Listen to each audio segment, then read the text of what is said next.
Seperti lagu yang kami nyanyikan, Tuhan inilah doa kami, pakailah kami menjadi alat-Mu Tuhan. Kami tahu tidak ada satupun di antara kami yang layak dan pantas sebenarnya, tetapi kami bersyukur karena Engkau mau memakai kami dalam kehidupan kami. Sebentar kami melalui firman-Mu, biarlah ajar kami Tuhan, bahwa bukan dengan kekuatan, bukan dengan kegagahan kami, tapi semua karena Roh-Mu yang bekerja di dalam kami. Biarlah kami semua mendengar firman-Mu hari ini, lembutkan hati kami ya Tuhan.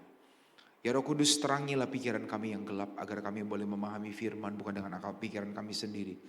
Tapi biarlah kuasa Roh-Mu yang bekerja di dalam kami. Dan juga berkati hamba-Mu yang penuh dengan kelemahan, hamba-Mu yang penuh dengan keterbatasan. Biar kiranya melalui bibir lidahnya saat ini firman-Mu boleh diberitakan. Sehingga hidup kami diubahkan. Dan nama Tuhan saja yang dipermuliakan di atas segalanya. Terima kasih Tuhan. Hanya di dalam nama Tuhan Yesus. Mari kita yang rindu mendengar firman bersama-sama dengan iman katakan amin. Silakan duduk Bapak Ibu semua. Bapak Ibu sungguh bersyukur pagi hari ini kembali saya diberikan kesempatan untuk bisa memberitakan firman Tuhan di gereja ini. Sungguh adalah anugerah yang besar dan hari ini Bapak Ibu bertepatan dengan kita bersama-sama merayakan hari Minggu Pentakosta 10 hari setelah Yesus naik ke surga. Dan hari ini kita akan bersama-sama melihat bagaimana karya Roh Kudus yang luar biasa dalam kehidupan orang percaya. Bapak Ibu, Pentakosta merupakan tanda di mana gereja lahir. Kalau kita ingin tahu kapan gereja mulai berdiri, yaitu ketika hari Pentakosta. Gereja lahir, gereja hidup, diutus dan bergerak untuk menyatakan misi Allah yang begitu luar biasa di tengah dunia. Bapak Ibu, saya ingin mengajak kita hari ini kembali melihat bagaimana apa yang dialami oleh para murid-murid Yesus. Kalau kita mengingat Bapak Ibu mulai dari Yesus masuk ke Yerusalem membawa setiap murid-murid. Lalu setelah itu Yesus dieluk-elukan sebagai raja. Lalu setelah itu mereka masuk dalam perjamuan malam terakhir. Yesus ditangkap di Taman Getsemani. Lalu berikutnya Yesus diadili, Yesus disalibkan, Yesus bangkit dari antara orang mati. Lalu setelah itu mereka bertemu dengan Yesus selama 40 hari. Lalu mereka menyaksikan Yesus naik ke surga. Dan mereka berdoa di ruang atas dan tibalah hari Pentakosta. Saya membayangkan Bapak Ibu dalam beberapa puluh hari itu seperti sebuah roller coaster emosi yang mereka alami. Mereka pertama-tama senang melihat Yesus dieluk-elukan sebagai raja. Tetapi pada malam sebelum Yesus diserahkan dia melakukan perjamuan dan di malam itu adalah malam yang begitu penuh dengan emosi. Ya, saya membayangkan Bapak Ibu secara emosi murid-murid itu seperti diaduk-aduk rasanya. Ya, lalu setelah itu mereka melihat Yesus diadili, mereka melihat Yesus disalibkan. Tapi pada hari yang ketiga Yesus bangkit dari antara orang mati. Dan 40 hari mereka menerima pengajaran tentang kerajaan Allah dari Tuhan Yesus. Dan mereka menyaksikan Yesus naik ke surga. Dan sekarang mereka mengalami Roh Kudus dicurahkan atas mereka. Seperti tema yang akan kita bahas hari ini, dari ketakutan menuju keberanian. Ini bicara tentang sebuah pengalaman emosi yang luar biasa. Tetapi saat itu mereka sampai pada puncaknya, yaitu Roh Kudus tinggal di dalam mereka. Dan Kisah Rasul pasal pertama ayat yang ke-8 mencatat, tetapi kalau kamu menerima kuasa, kalau Roh Kudus, tetapi kamu akan menerima kuasa kalau Roh Kudus turun ke atas kamu, kamu akan menjadi saksiku di Yerusalem, di seluruh Yudea dan Samaria dan sampai ke ujung bumi. Seperti janjinya Tuhan Yesus, kalau Roh Kudus turun atas mereka, artinya it's time to be His witness. Artinya itu adalah waktu di mana mereka menjadi saksi Kristus. Kita akan melihat Bapak Ibu, hari ini tema yang kita bahas dari ketakutan menuju pada keberanian. Apa yang dialami oleh murid-murid ketika Roh Kudus turun atas mereka. Saya ingin mengajak kita melihat Bapak Ibu dari Kisah Rasul pasal yang kedua. Bapak Ibu boleh buka Alkitab Anda, walaupun saya sediakan di slide, saya takut fontnya gak terlalu besar ya. Jadi Bapak Ibu bisa buka Alkitab Anda masing-masing, Kisah Rasul pasal yang kedua. ayat 14. Saya menggunakan Alkitab terjemahan baru, versi yang sebelumnya. Kisah Rasul 2 ayat 14. Maka bangkitlah Petrus berdiri dengan ke-11 rasul itu. Dan dengan suara nyaring ia berkata kepada mereka, "Hai kamu orang Yahudi dan kamu semua yang tinggal di Yerusalem, ketahuilah dan camkanlah perkataanku ini." Bapak Ibu, kita akan menyusur dari satu ayat ke satu ayat sampai ayat 36 dan ayat 41 nanti di ujung ya. Bapak Ibu, tercatat ketika Roh Kudus turun atas mereka. Dikatakan maka bangkitlah Petrus berdiri dari ke-11 rasul itu. Bapak Ibu, saya memikirkan kenapa kok Petrus yang pada waktu itu bangkit berdiri di antara ke-11 rasul yang lain. Bapak Ibu, kalau kita mengingat bahwa beberapa waktu yang lalu Petrus itu sempat menyangkal Yesus berapa kali? 3 kali. Artinya ketika Yesus ditangkap, ketika Yesus disalibkan, Petrus itu begitu takut. Padahal dia sendiri yang sudah mengatakan sekali-kali itu tidak akan terjadi padaku. Ya, tetapi ternyata itu terjadi pada dia. Dan saat itu Bapak Ibu, ketika Roh Kudus turun, ada hal yang begitu luar biasa. Ternyata dari ke-11 murid yang berdiri di situ bukanlah Yohanes, bukanlah yang lain, tetapi justru yang berdiri, yang bangkit berdiri di hari Pentakosta itu adalah Petrus. Bapak Ibu, itu menandakan kuasa Roh Kudus yang begitu luar biasa. Orang yang begitu penakut dirubah menjadi seorang pemberani. Dan dia berdiri dengan suara nyaring, dicatat di sana. Dengan suara nyaring. Kadang-kadang saya berpikir, Bapak Ibu, kenapa kok yang dipilih Petrus? Padahal Petrus itu menyangkal Yesus sebanyak 3 kali. Mungkin harusnya bisa murid yang lain yang dipilih.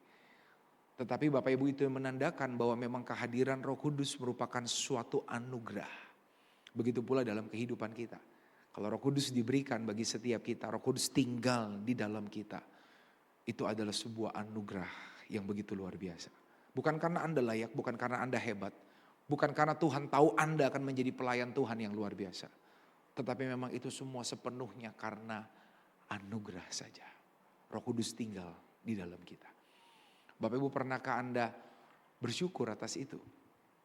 Bahwa Roh Allah itu memilih tinggal di dalam kita. Dan Dia akan memampukan kita melakukan perkara-perkara yang luar biasa. Bapak Ibu, ini merupakan sebuah keindahan dari Injil Kristus. Bahwa ternyata dikasihi Allah itu bukan hanya sekedar diampuni. Bapak Ibu, Petrus bukan cuma sekedar diampuni sama Tuhan. Tetapi ternyata dia diberikan sebuah kepercayaan yang luar biasa. Itu artinya dikasihi. Bapak Ibu, kalau Anda sudah diampuni tapi habis itu gak dikasih kesempatan lagi, berarti kan kasihnya masih belum sempurna, betul gak? Ya, banyak orang Bapak Ibu gitu, kalau kita konflik sama seseorang kita bilang oke, saya ampuni, tapi berteman lagi gak mau ya. Oke, saya ampuni, tetapi kerja bersama lagi saya gak mau gitu ya. Tetapi Bapak Ibu, inilah keindahan dari Injil Kristus. Bahwa bagi Petrus, dia bukan hanya diampuni oleh Tuhan. Karena Bapak Ibu ingat, ketika Yesus bangkit, Yesus bercakap-cakap dengan Petrus. Yesus bertanya, apakah engkau mengasihi aku? Dan Petrus menjawab, ya Tuhan, aku mengasihi engkau. Lalu Yesus mengatakan, gembalakanlah domba-dombaku. Itulah kasih. Petrus bukan hanya diampuni ketika dia menyangkal Yesus. Bahkan dia diberikan kepercayaan. Gembalakanlah domba-dombaku. Dan bahkan ketika Roh Kudus turun atas mereka semua. Petruslah yang pertama dipakai Tuhan berkhotbah. Dan hari ini saya ingin mengajak kita melihat bersama-sama mengenai ini. Bahwa kasih bukan hanya mengampuni, tetapi kasih bahkan memulihkan martabat dan memulihkan misi, bahkan memberikan misi yang begitu luar biasa. Bapak Ibu, fakta bahwa Tuhan mau memakai kita menurut saya itu adalah fakta yang repot dan ribet sekali.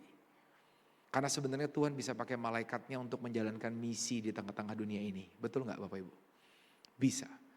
Tetapi Tuhan mau memakai Anda dan saya itu adalah sebuah fakta yang luar biasa. Tuhan mau pakai kita, Bapak Ibu, kita lebih banyak alasannya. Kita sering cari-cari alasan. Bayangkan kalau kita mau minta orang pelayanan deh, pasti ada segudang alasan diberikan. Kita sering kali ribet dengan urusan-urusan hidup kita. Tetapi fakta bahwa dia masih mau memakai Anda dan saya. Itu adalah sebuah fakta yang begitu luar biasa. Tuhan mau pakai Petrus. Orang yang suka ngomongnya besar.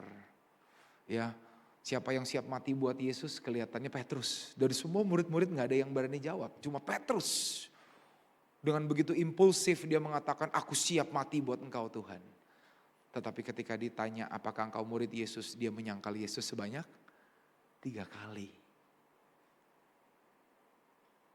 Tetapi orang-orang yang demikian, itu orang-orang yang juga mau dipakai Tuhan. Itu adalah fakta yang luar biasa. Itulah keindahan dari Injil. Dan hari ini saya ingin mengajak kita melihat bagaimana Roh Kudus membangkitkan keberanian Petrus melalui khotbahnya. Hari ini kita akan bersama-sama berfokus pada khotbah Petrus. Bapak Ibu, ini adalah sebuah khotbah pertama yang dicatat di Alkitab, khotbah murid-murid yang pertama yang dicatat oleh Alkitab.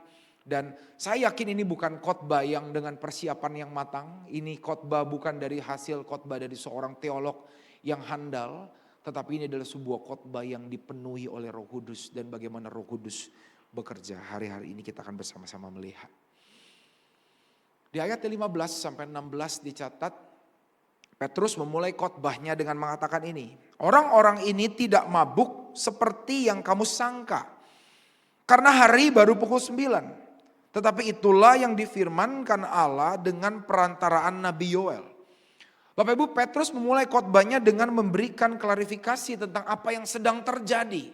Mereka saat itu berbahasa dengan bahasa-bahasa yang berbeda. Mereka penuh dengan Roh Kudus. Dan Petrus memulai dengan mengingatkan bahwa orang-orang ini tidak mabuk seperti yang kamu sangka. Karena ini baru pukul 9. Ini masih jam 9 pagi. Ya, sehingga orang-orang ini bukan lagi mabuk. Tetapi sebenarnya mereka sedang menggenapi apa yang dinubuatkan dengan perantaraan Nabi Yoel. Dikatakan akan terjadi pada hari-hari terakhir.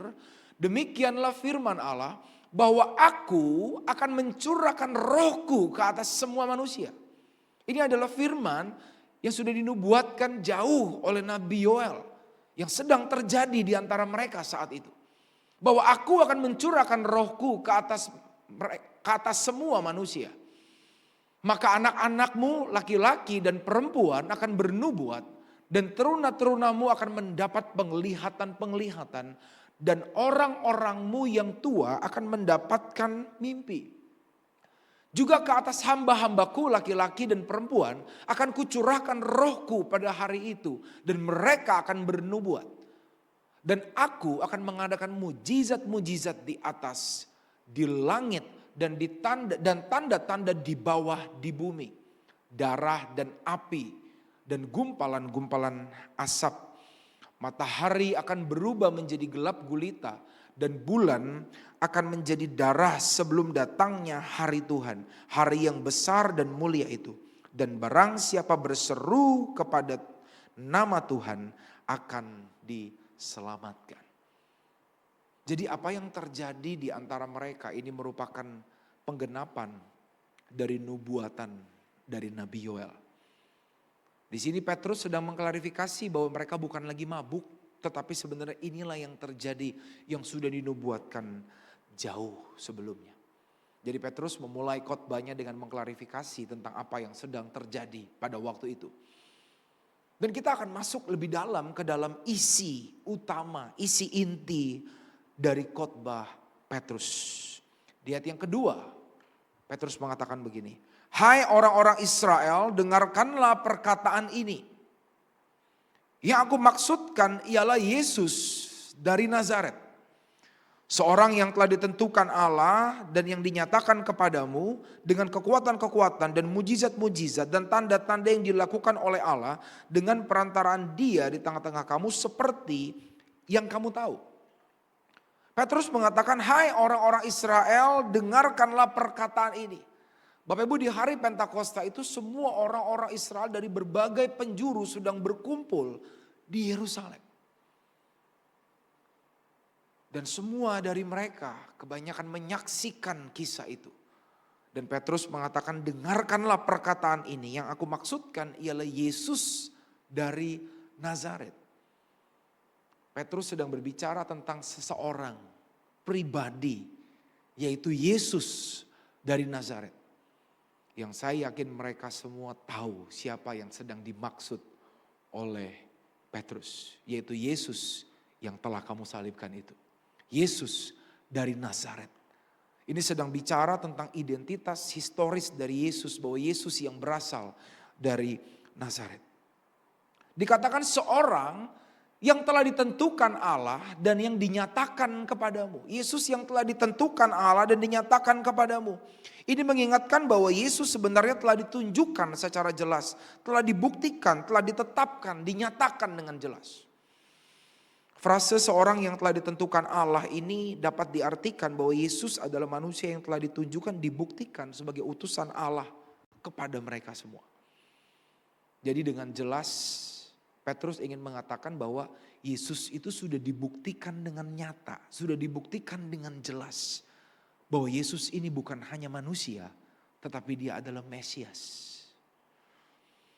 Dikatakan dibuktikannya dengan apa? Dengan kekuatan-kekuatan dan mujizat-mujizat dan tanda-tanda yang dilakukan oleh Allah. Yang telah dinyatakan melalui kekuatan-kekuatan, mereka semua menyaksikan kekuatan, mujizat, tanda-tanda yang dilakukan oleh Yesus. Dan jelas dikatakan bahwa di situ dilakukan oleh Allah. Karena semua yang Yesus lakukan tidak mungkin dilakukan oleh manusia. Sudah jelas, sudah nyata sebenarnya. Mereka sebenarnya tidak dapat menyangkalinya.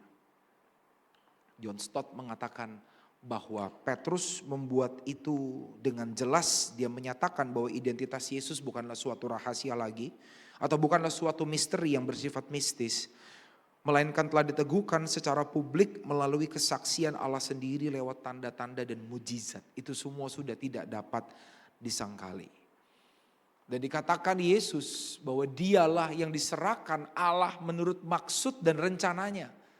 Telah kamu salibkan dan kamu bunuh oleh tangan bangsa-bangsa yang durhaka. Dijelaskan bahwa Yesus yang ditentukan Allah ini juga diserahkan oleh Allah menurut maksud dan rencananya. Memang kamu telah membunuh dia. Memang manusia telah berupaya untuk menjatuhkan dia. Tetapi Petrus ingin mengatakan dengan jelas bahwa sebenarnya ini adalah menurut maksud dan menurut rencana Allah. Ini mengarahkan pada prapengetahuan ilahi bahwa rencana yang sudah ditentukan dan pengetahuan dalam maksud yang telah ditetapkan sebelumnya. Ini bicara bahwa kematian Yesus ada di dalam kedaulatan ilahi. Walaupun memang seakan-akan manusia yang merancangkannya. Tim Keller mengatakan bahwa Yesus tidak datang untuk mati karena dunia menghalanginya. Bukan karena dunia ingin menyetopnya, dunia membunuhnya. Tetapi dia datang justru untuk mati. Dan kematiannya adalah inti rencana Allah untuk menyelamatkan kita. Tanpa rencana itu tidak ada Injil. Sehingga jelas sekali bahwa kematian Yesus bukan karena upaya manusia. Tetapi memang kematian Yesus ada di dalam rencana Allah. Dan John Calvin juga menjelaskan mengenai ini. Kristus tidak diserahkan kepada kematian secara kebetulan. Segala sesuatu terjadi menurut penetapan kekal Allah, tetapi juga melibatkan tanggung jawab manusia. Allah bekerja dalam segala sesuatu tanpa menjadi sumber dari kejahatan. Sehingga jelas sekali Petrus mengatakan bahwa Yesus mati itu karena maksud dan rencana Allah. Dan memang sudah direncanakan. Dan ayat 24 dikatakan, tetapi Allah membangkitkan dia dengan melepaskan dia dari sengsara maut, karena tidak mungkin ia tetap berada dalam kuasa maut itu. Ini adalah kesaksian yang disampaikan oleh Petrus, seseorang yang melihat langsung, menyaksikan langsung kebangkitan Yesus. Dan bahkan kita tahu bahwa kebangkitan Yesus tidak bisa disangkali bahkan oleh bukti-bukti sejarah yang begitu luar biasa, yang begitu nyata. Dan saya yakin orang-orang pada zaman itu pun tidak sedikit yang tahu dan menyaksikan bahwa Yesus benar-benar bangkit. Yesus benar-benar mati di atas kayu salib. Dan Yesus benar-benar bangkit. Murid-murid menyaksikan itu semua. Mereka pasti tahu bahwa Yesus benar-benar mati. Yesus bukan sekedar mati suri. Bapak Ibu, kalau kita yang menyaksikan the passion of the Christ, kita tahu orang yang mengalami seperti itu gak mungkin gak mati. Tetapi mereka pun menyaksikan bahwa Yesus benar-benar bangkit. Dan bersama dengan mereka selama 40 hari. Dan mereka menyaksikan dengan matanya bahwa Yesus itu naik ke surga. Ini adalah sebuah fakta yang tidak bisa disangkali bahwa Yesus adalah benar-benar Mesias. Bahkan bukan hanya di situ. Petrus melanjutkan khotbahnya dengan mengutip kembali nubuatan dari Daud. Sebab Daud berkata tentang dia, aku senantiasa memandang kepada Tuhan karena ia berdiri di sebelah kananku, aku tidak goyah. Sebab itu hatiku bersuka cita dan jiwaku bersorak-sorak, bahkan tubuhku akan diam dengan tentram. Sebab engkau tidak menyerahkan aku kepada dunia orang mati dan tidak membiarkan orang kudusmu melihat kebinasaan. Engkau memberitahukan kepadaku jalan kehidupan. Engkau akan melimpahi aku dengan sukacita di hadapanmu. Sekali lagi Petrus mengutip kembali. Bapak Ibu, kadang-kala saya pikir ya, Petrus beda dengan Paulus. Kalau Paulus itu kan memang ahli Taurat ya. Dia itu orang Yahudi yang begitu dalam memahami Taurat. Tetapi Petrus, Bapak Ibu, kelihatannya adalah seorang nelayan biasa. Tetapi dengan kuasa Roh Kudus, luar biasa Bapak Ibu. Khotbah Petrus adalah sebuah khotbah yang luar biasa. Dia bisa mengutip sana sini. Ya, saya bayangkan kalau orang pengkhotbah Bapak Ibu tidak persiapan, pasti nggak ada kutipan yang bisa disampaikan. Ya, karena dia nggak sempat untuk menggali literasi dan lain-lain. Tetapi Bapak Ibu, Petrus dengan begitu luar biasa, dia mengutip dengan akurat apa yang dikatakan Nabi Yoel dan sekarang adalah Daud. Dan semuanya adalah bukan untuk menunjukkan Petrus pintar, bukan untuk menunjukkan dia luar biasa, tetapi untuk menunjukkan bahwa Yesus memang benar-benar bangkit. Dan bahkan kebangkitan Sang Mesias telah dinubuatkan jauh sebelumnya. Lalu Petrus menegaskan, saudara-saudara, aku boleh berkata dengan terus terang kepadamu tentang Daud, bapa bangsa kita. Ia telah mati dan dikubur dan kuburannya masih ada pada kita sampai hari ini. Maksudnya apa? Petrus ingin mengatakan bahwa yang dikatakan Daud itu bukan tentang dirinya. Di dalam Mazmur 16 yang tadi dikutip, itu bukan tentang dirinya, tetapi dia sedang berbicara tentang Mesias. Karena perhatikan, Daud telah mati dan dikubur dan kuburannya masih ada pada kita sampai hari ini. Artinya yang bicara tentang kebangkitan tadi, ini bukan bicara tentang dirinya, tetapi Daud sedang berbicara tentang Mesias. Tetapi ia adalah seorang nabi dan ia tahu bahwa Allah telah berjanji kepadanya dengan mengangkat sumpah bahwa ia akan mendudukan seorang dari keturunan Daud di atas, Daud sendiri di atas tahtanya. Karena itu ia melihat ke depan.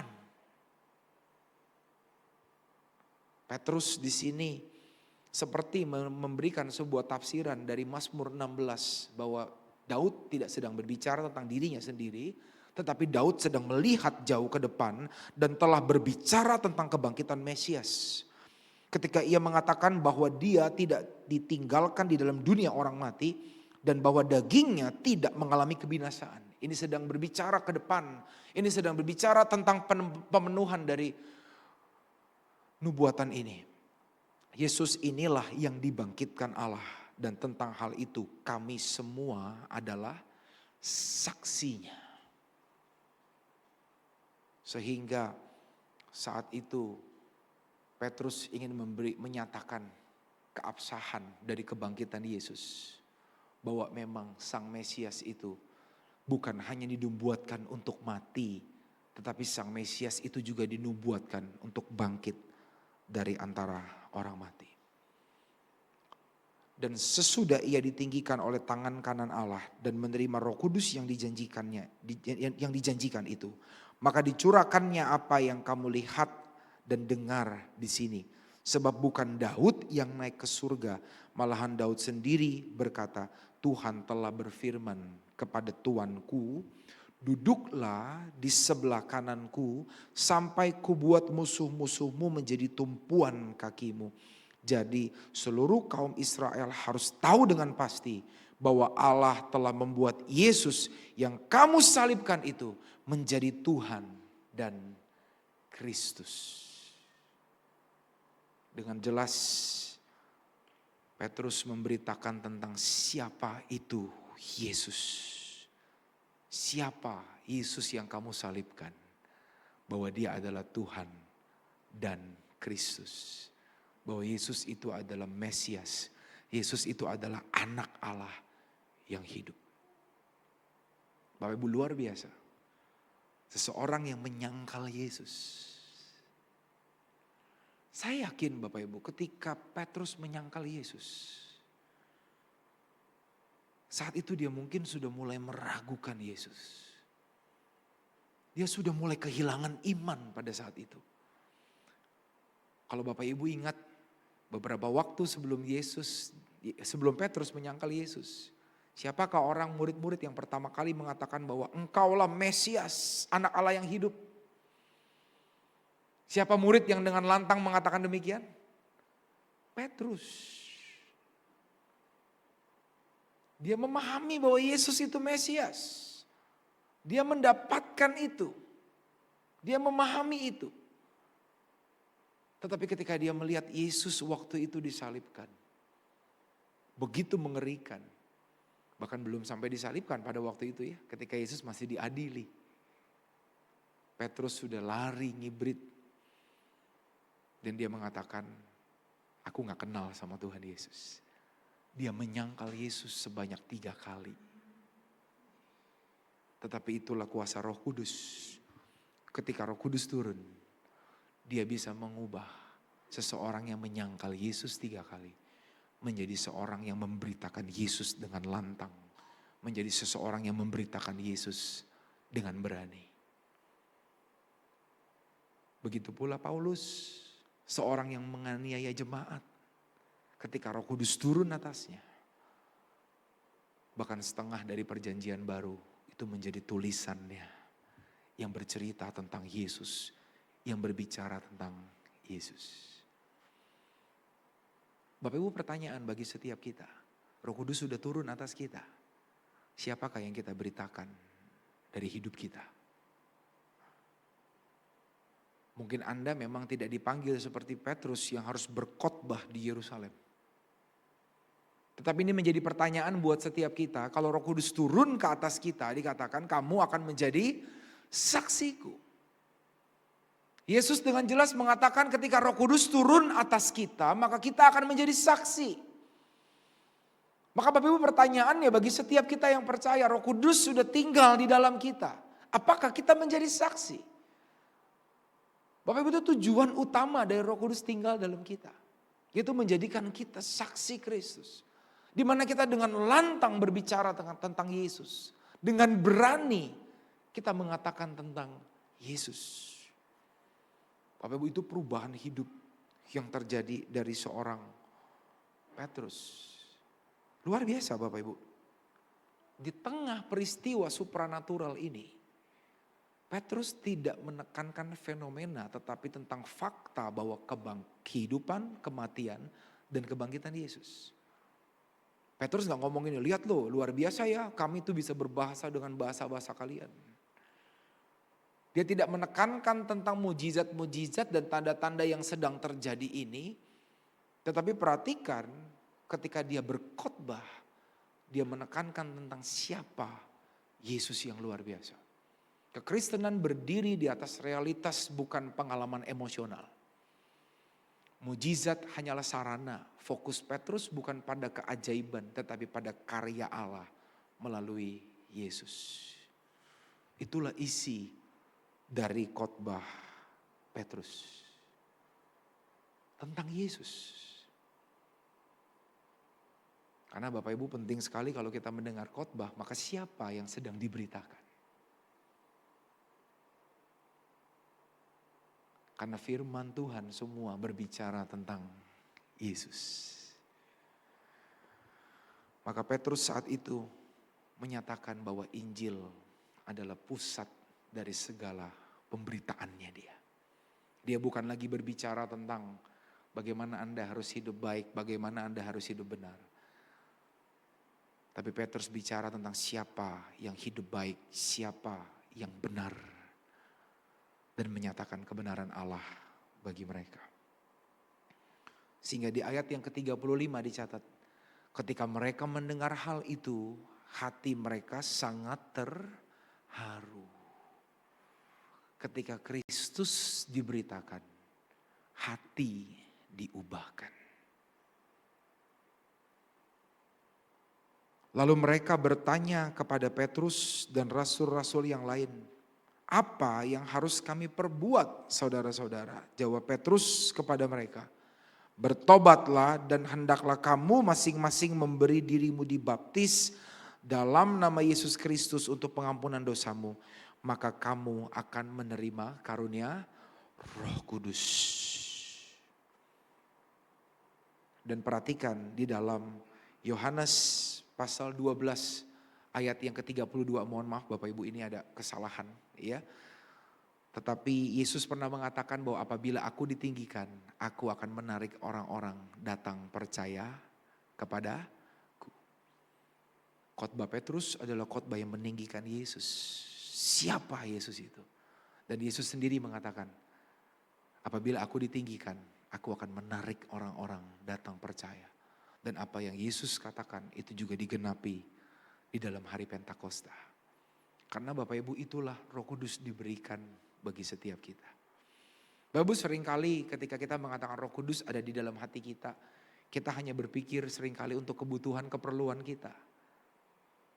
Ya, memang dia akan menuntun hidupmu, sepanjang hidupmu akan dituntun.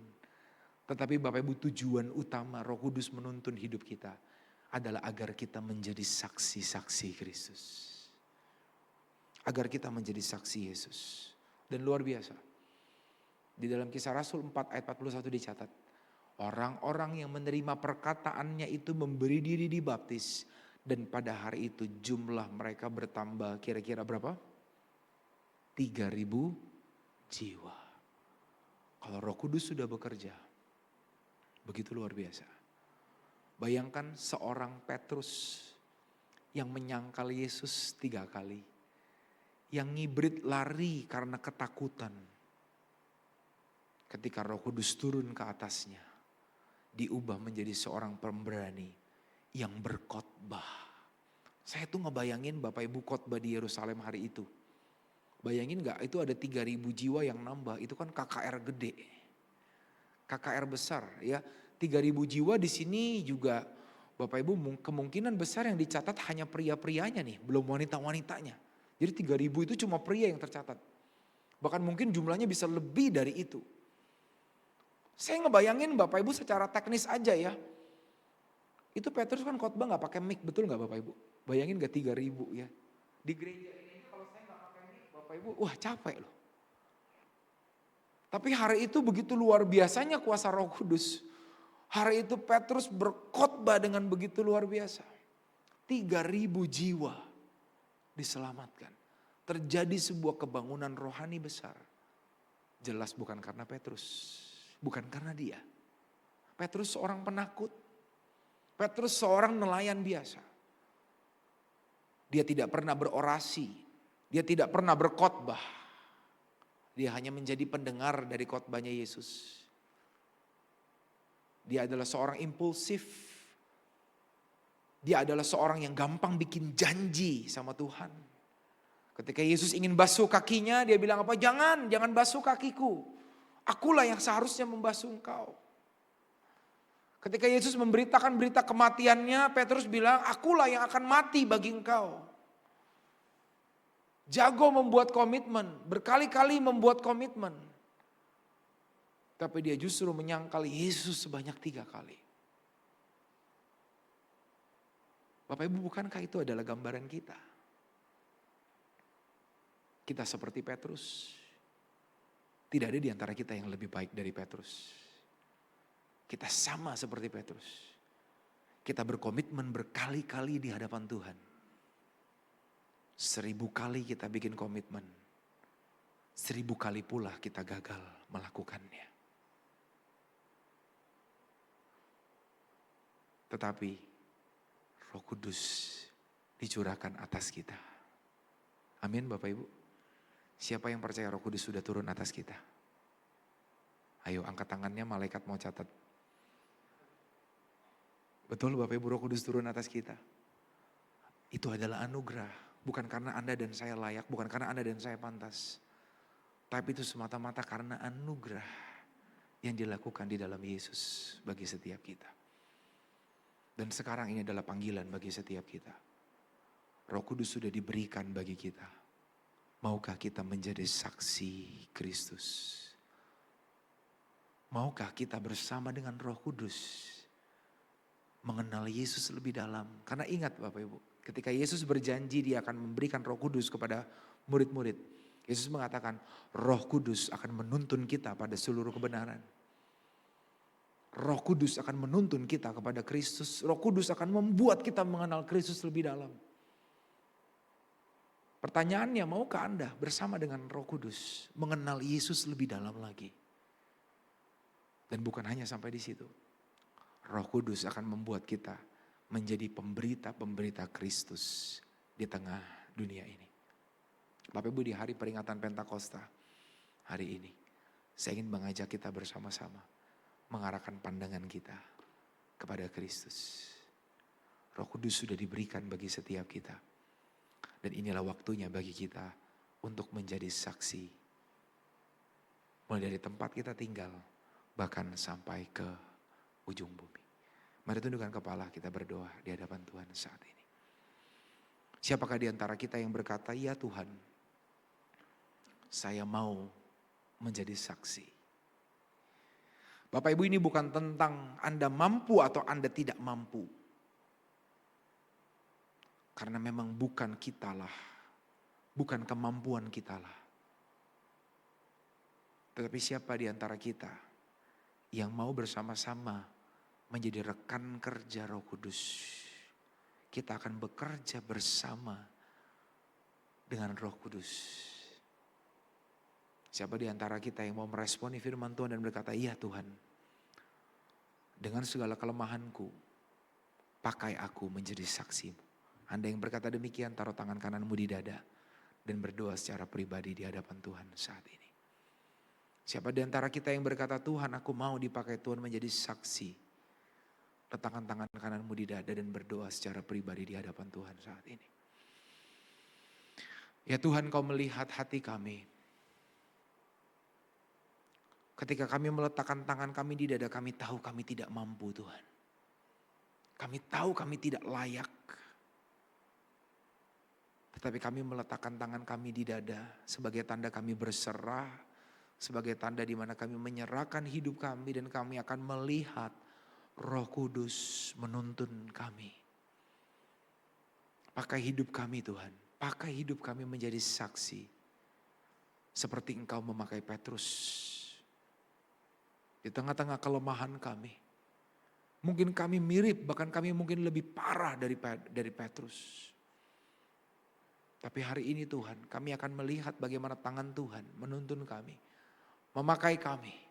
Melalui kesaksian-kesaksian yang kami beritakan tentang Kristus bagi dunia ini. Inilah hidup kami Tuhan. Terima kasih ya Bapa. Hamba-Mu berdoa bagi setiap rekan-rekan yang meletakkan tangan mereka di dada, kiranya Roh Kudus akan memampukan mereka. Roh Kudus yang akan mendorong mereka. Roh Kuduslah yang akan menguatkan mereka menjadi saksi Kristus. Mulai dari tempat di mana mereka tinggal, mulai dari keluarga mereka, lingkungan mereka. Bahkan Kau akan memakai mereka sampai ke ujung bumi. Terima kasih ya Bapak. Kami bersyukur hanya di dalam nama Tuhan Yesus. Kami berdoa, kami menyerahkan hidup kami. Haleluya, haleluya. Amin. Saya serahkan.